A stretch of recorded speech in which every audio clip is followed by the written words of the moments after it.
नमस्कार, मैं हूं आमिल बेग। आप देख रहे हैं सिटी बुलेटिन न्यूज़। पेश हैं आज के प्रमुख समाचार।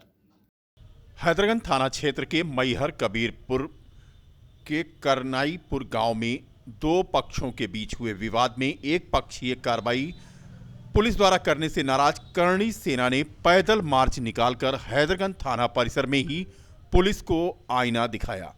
पुलिसिया कार्रवाई में हजारों छेद दिखाते हुए करणी सेना के नेताओं ने पुलिस पर दागे अनगिनत कानूनी सवाल। करणी सेना के सवालों की बौछार से बागले झांकती नजर आई हैदरगंज पुलिस। मामला थाना हैदरगंज क्षेत्र के करनालपुर गांव का है, जहां 5 दिन पहले सड़क पर दीवार के निर्माण को लेकर दो पक्षों में कहासुनी और उसके बाद मारपीट हो गई। हैदरगंज थाने पहुंचे एक पक्ष के ऊपर दरियादिली दिखाते हुए पुलिस ने दूसरे पक्ष के ऊपर ताबड़तोड़ धाराओं के साथ मुकदमा दर्ज कर 3 महिलाओं और एक नाबालिग लड़की को गिरफ्तार कर जेल भेज दिया। दूसरे पक्ष को गंभीर चोट आने के बाद न तो उनको सुना गया और न ही उनका मुकदमा लिखा गया। मामला तब तूल पकड़ने लगा जब भारत की करणी सेना के राष्ट्रीय अध्यक्ष वीर प्रताप सिंह बीरू के निर्देशन में दर्जन भर करणी सेना के पदाधिकारियों ने हैदरगंज थाना परिसर में पहुंचकर पुलिस को जमकर लताड़ लगाई। करणी सेना के पदाधिकारियों ने एक के बाद एक कानूनी सवालों का वहां मौजूद पुलिस के जिम्मेदार अधिकारी ना तो कोई जवाब दे पा रहे थे, बल्कि पुलिस पूरी तरह से निरुत्तर नजर आई। फिलहाल मामला तूड़ पकड़ता इससे पहले ही क्षेत्राधिकारी बीकापुर अजय कुमार ने निष्पक्ष कार्रवाई का आश्वासन देकर आक्रोशित करणी सेना के पदाधिकारियों को शांत कराया। दूसरी ओर करणी सेना के जिला उपाध्यक्ष जयप्रकाश सिंह ने बताया कि करणी सेना के पदाधिकारियों ने पुलिस को कानून के दायरे में रहकर ही उनके कर्तव्यों का बोध कराते हुए निष्पक्ष कार्रवाई की मांग की। पुलिस की मौजूदा कार्रवाई एक पक्षीय है। विरोध करेगा और हिंदुस्तान का संविधान आर्टिकल 19 कहता है कि आप विरोध करिए अगर आपके साथ गलत हो रहा है। आर्टिकल 16 कहता है कि मानव मानव के बराबर हो, और आर्टिकल 16 भी हमको यह कहता है कि हम फ्रीडम ऑफ स्पीच की बात करें। हमें संविधान कह रहा है और आईपीसी सीआरपीसी का सेक्शन 32 भी अधिकार देता है कि अब हम पुलिस को ढूंढेंगे। हमको कोई गोली मार रहा है तो हमें ईटा पत्थर मिलेगा तो मैं चलाऊंगा नहीं।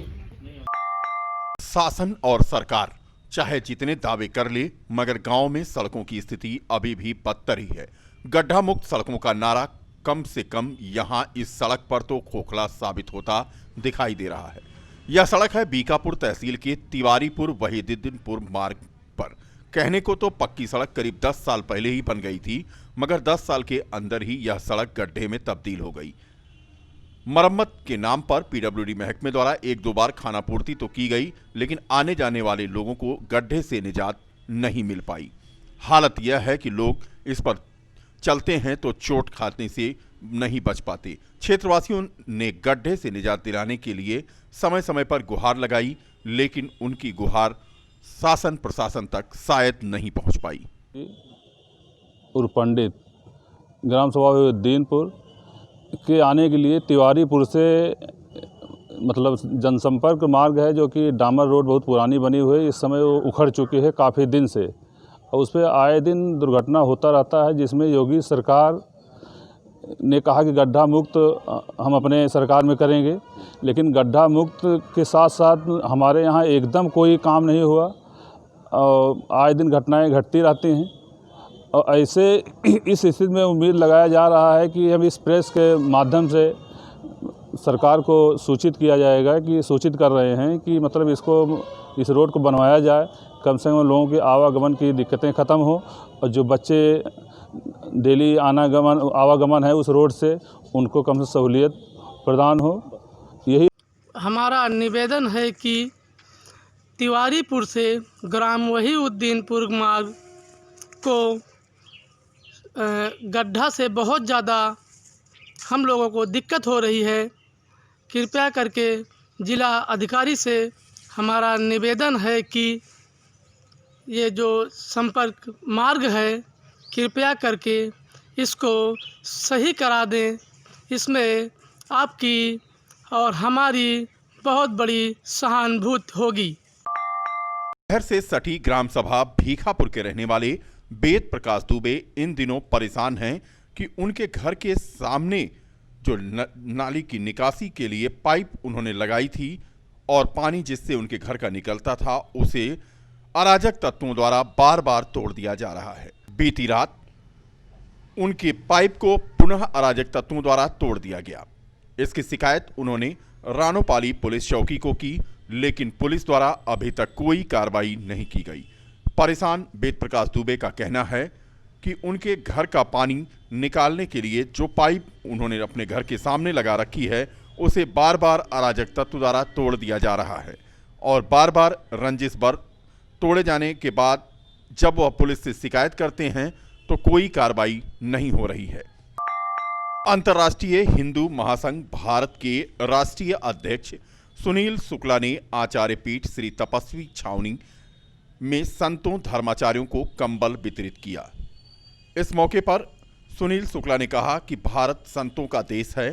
सृष्टि के आरंभ से ही अभी तक प्राचीन से अर्वाचीन तक राष्ट्र के प्रति संतों का योगदान सर्वाधिक रहा है। जिस तरह से रामराज्य में वशिष्ठ और विश्वामित्र थे, आज हम देशवासियों के गौरव संत परमहंस हैं। उन्होंने संगठन की तरफ से केंद्र सरकार से संत परमहंस दास को राष्ट्र संत की उपाधि देने की मांग भी की। राष्ट्र हित में भारत को हिंदू राष्ट्र बनाने की मांग का उन्होंने समर्थन भी किया। उन्होंने कहा कि अयोध्या की सांस्कृतिक सीमा में अंडा मांस मदिरा को बंद कराने की जो मांग परमहंस दास ने सरकार से की है वह जल्द ही पूरी हो जानी चाहिए। उन्होंने भारत को हिंदू राष्ट्र घोषित करने के लिए सरजू जल से संकल्प लिया है।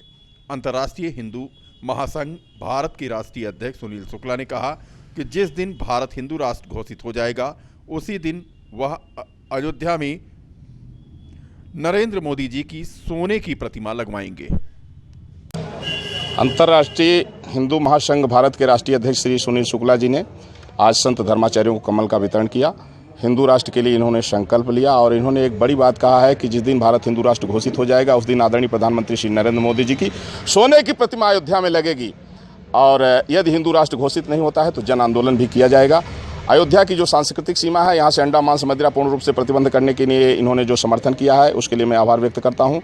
और साथ ही साथ में आज जो है इन्होंने अपने संगठन की ओर से जो ऐलान किया है कि हम ये जो है हिंदू राष्ट्र के लिए पूरे देश में अगर ये पूरा नहीं होता जन आंदोलन करेंगे। ये कि इन्होंने जो केंद्र सरकार से मांग किया है कि जिस तरह से राष्ट्रपिता महात्मा गांधी हैं उस तरह से और हमारे राष्ट्रीय संरक्षक हैं पूज्य परमहंस दास जी। और आज आप ही के नेतृत्व में हम लोगों ने एक संकल्प लिया कि हमारा संगठन जो है ठंड को देखते हुए पूरे प्रदेश में 11,000 कंबलों का वितरण करेगा, जिसके नेतृत्व में आज अयोध्या से शुरुआत की गई है, जहां पे लगभग 250 प्लस कंबल बांटे गए हैं साधु संतों को। अब इसके बाद अलग अलग बड़े बड़े ज़िलों में, चाहे कानपुर हो, इलाहाबाद हो, लखनऊ हो, हर ज़िले में जाकर संगठन हमारा जो है सबको कंबल का वितरण करेगा। और इस कार्यक्रम की शुरुआत के साथ ही हमारा संगठन जो है हमारे देश के यशस्वी प्रधानमंत्री माननीय नरेंद्र मोदी जी से एक मांग भी करता है कि पूज्य परमहंस दास जी को राष्ट्र संत की उपाधि से सम्मानित किया जाए। ये हमारा संगठन मांग करता है। बुलेट चाहने वालों की बढ़ती हुई तादाद को देखते हुए विश्व की सबसे पुरानी वाहन निर्माता कंपनी रॉयल एनफील्ड ने अयोध्या में एक अन्य ब्रांच खोलकर अयोध्या के विकास में अपना योगदान किया। यह बात कही चावला राइडर प्राइवेट लिमिटेड के निदेशक गोपाल चावला ने।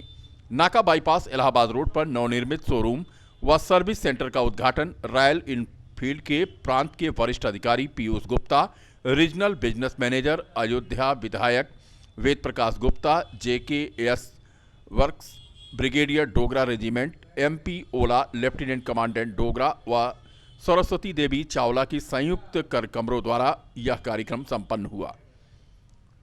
इस मौके पर अंकित गुप्ता, सुनील सिंह, आदित्य श्रीवास्तव, रवि शुक्ला, अखिलेश तिवारी, सुनील आदि ने मूर्ति आदि की प्रक्रिया पूर्ण कराने में सहयोग दिया। मुख्य अतिथि पीयूष गुप्ता ने अपने संबोधन में आए हुए सभी अतिथियों को बधाई देते हुए कहा कि इतिहास में किसी भी दोपहिया वाहन का इतना लंबा इतिहास नहीं रहा है। हम अपनी विशिष्ट तकनीकी व समय के अनुसार परिवर्तन लाते रहने के कारण आज आगे हैं। हमारा दूसरा प्रतिष्ठान फैजाबाद में Chawla Riders private limited unit 2 के नाम से आज उद्घाटन हुआ। फैजाबाद में कस्टमर की डिमांड को देखते हुए और काफ़ी टाइम से एक नई सेटअप की आवश्यकता पड़ रही थी हमको। पुराने सेटअप पे थोड़ा सा काफ़ी ज़्यादा रश हो जा रहा था कस्टमर्स का। लिमिटेड स्पेस की वजह से हम कस्टमर को सर्विसेज इतनी अच्छी प्रोवाइड नहीं कर पा रहे थे जितनी हम करना चाहते थे। तो डिमांड को देखते हुए, भविष्य को देखते हुए, रॉयल एनफील्ड के सुनहरे भविष्य को देखते हुए फैज़ाबाद में इस नए सेटअप को आज इनॉग्रेट किया गया है। इसका शुभारंभ कंपनी के हमारे पीयूष गुप्ता सर हैं, जो कि पूरे यूपी हेड हैं, उन्होंने आज अपने शुभ हाथों से फीता काट के स्वागत। ये सुल्तानपुर रोड पे यहाँ पे लिम्का फैक्ट्री के बिल्कुल सामने हमारा नया शोरूम आज ही उद्घाटन हुआ है। और जो सर्विसेज हम आपको हमारे पुराने शोरूम देवकाली में मिलती थी, सेल्स, सर्विस, एक्सेसरीज़ और मर्चेंडाइज, वो सारी सर्विसेज आपको यहाँ पे भी मिलेंगी। क्या नाम है जी? पिंकेश चावला। पिंकेश चावला। क्या है इसके आपके? मैं डायरेक्टर्स में से हूँ। मैं एक चीज़ और इसमें ऐड करना चाहूँगा कि ये हमारा चौथा सेटअप है।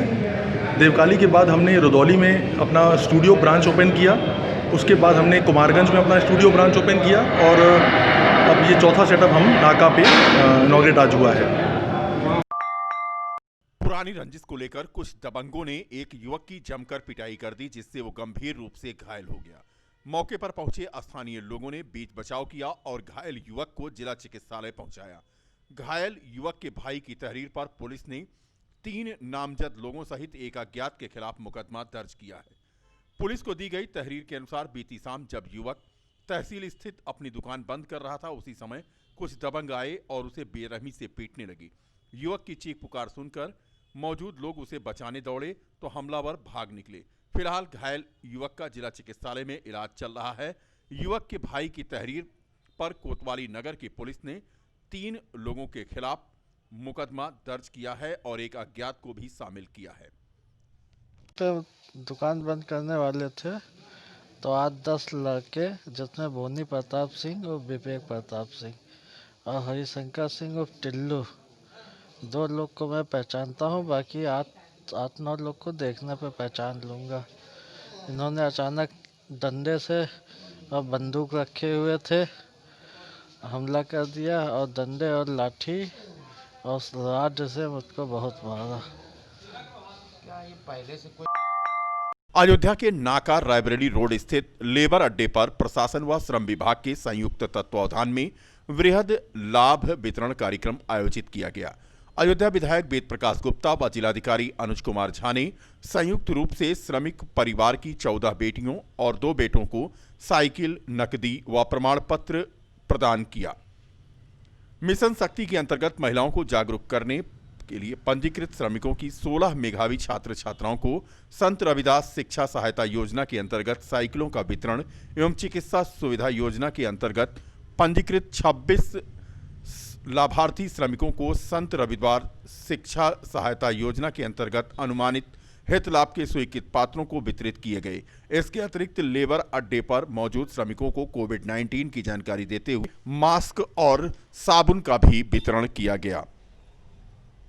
इस मौके पर अयोध्या विधायक वेद प्रकाश गुप्ता ने श्रमिकों से कहा कि श्रम विभाग जन्म से लेकर मृत्यु तक सहायता देता है, सभी लोग इससे जुड़ें और लाभ लें।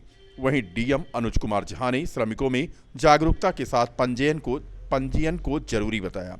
उप श्रम आयुक्त अनुराग मिश्र ने बताया कि अभियान चलाकर लेबर अड्डों पर ही श्रमिकों का पंजीयन व नवीनीकरण का कार्य कराया जा रहा है। माननीय मुख्यमंत्री जी का और प्रदेश सरकार का बहुत ज़्यादा इस बात पे फोकस है कि विशेषकर जो श्रमिकों के संबंधित जो योजनाएं हैं उनका क्रियान्वयन अच्छे से किया जाए और सही जो इसके हकदार हैं उसको लाभ मिले।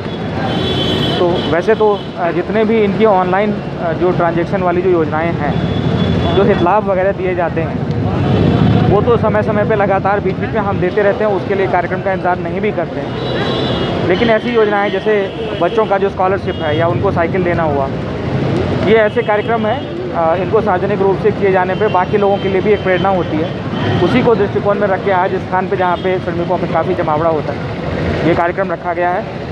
इसमें सभी जो श्रम विभाग की योजनाएं हैं, जैसे श्रम योगी मानधन योजना जो पेंशन की योजना है उसके बारे में, जो हमारा विनिर्माण जो श्रमिक बोर्ड है उसमें पंजीकरण और उससे होने वाले सभी लाभों के बारे में, मिलने वाले सभी लाभों के बारे में सबको जानकारी भी दी गई है। बच्चियों को साइकिल दी गई है और श्रमिकों को जिनके बच्चे अच्छा कर रहे हैं जो एजुकेशन में, उनको भी जो है स्कॉलरशिप जो दिया जा रहा है।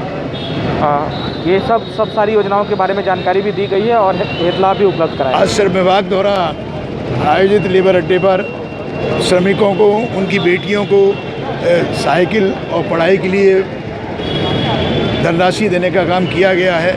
माननीय मुख्यमंत्री योगी आदित्यनाथ जी के नेतृत्व में समाज के हर वर्ग को, विशेष रूप से दलित, शोषित, कमज़ोर लोगों को कैसे हम उनके आखिरी छोर तक उन सब चीज़ों को पहुंचाएं, इस पर निरंतर काम चल रहा है। और आज उसी का परिणाम है कि पूरे प्रदेश के अंदर समाज के लोग इस बात को महसूस कर रहे हैं कि माननीय मुख्यमंत्री जी के नेतृत्व में आज ये प्रदेश बढ़ रहा है और ये प्रदेश जो सबसे पिछड़ा प्रदेश था, उत्तम प्रदेश के रूप में आगे आ रहा है।